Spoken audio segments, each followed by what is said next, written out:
გადმოვიდნენ ფიზიკურ შეურაცხყოფაზე, დაგვიჭირეს ხელი და სადაც მიკროფონის წართმევა. მოდი შეიხლავე. რა საკეთე?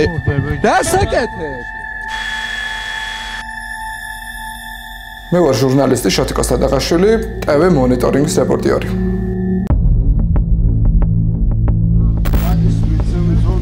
შოთიკო სადაღაშვილისა და თორნიკე გელიტაშვილის მიმართ ქარელის მუნიციპალიტეტში საცურაო აუზთან ჩადენილი დანაშაული, როდესაც მთვრალი ალტიფოს წევრები დაუპირისპირდნენ მათ არ მისცეს ჟურნალისტური საქმიანობის განხორციელების შესაძლებლობა და მეტიც პასუხსაც სთხოვდნენ მათი ტელევიზიის სარედაქციო პოლიტიკის გამო. რა საკეთებ?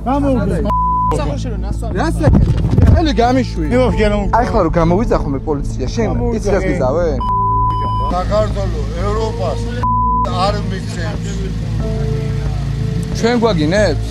სამივე მათგანი გვაყენებდა სიტყვის შეურაცხყოფას, ხაზს უსვამდნენ ჩვენი ტელევიზიის სარედაქციო პოლიტიკას და ასე ვთქვათ, მთავარ აქცენტს აკეთებდნენ იმაზე, რომ პროევროპულ ტელევიზიას არ აქვს უფლება, რომ რაღაცა მაუწყებლობა ჰქონდეს რეგიონში და გაშქოს მთავარი ამბები.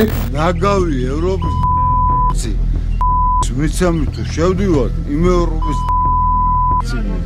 შეეცადნენ როგორც ფიზიკური შეურაცხყოფის მიყენებას, ასევე ტექნიკის დაზიანებას და ამის შემდეგ, რა თქმა უნდა, მივმართეთ ჩვენ სპეციალურ საგამოძიებო სამსახურს გამოძიების დაწყების მოთხოვნით, სამწუხაროდ მიუხედავად იმისა, რომ არაერთი მტკიცებულება არსებობს საქმეში, რომ ჟურნალისტებს შეეშალათ ხელი პროფესიული მოვალეობის შესრულებაში, დაზარალებულად ცნობაც კი არ მომხდარა ამ ჟურნალისტებისა.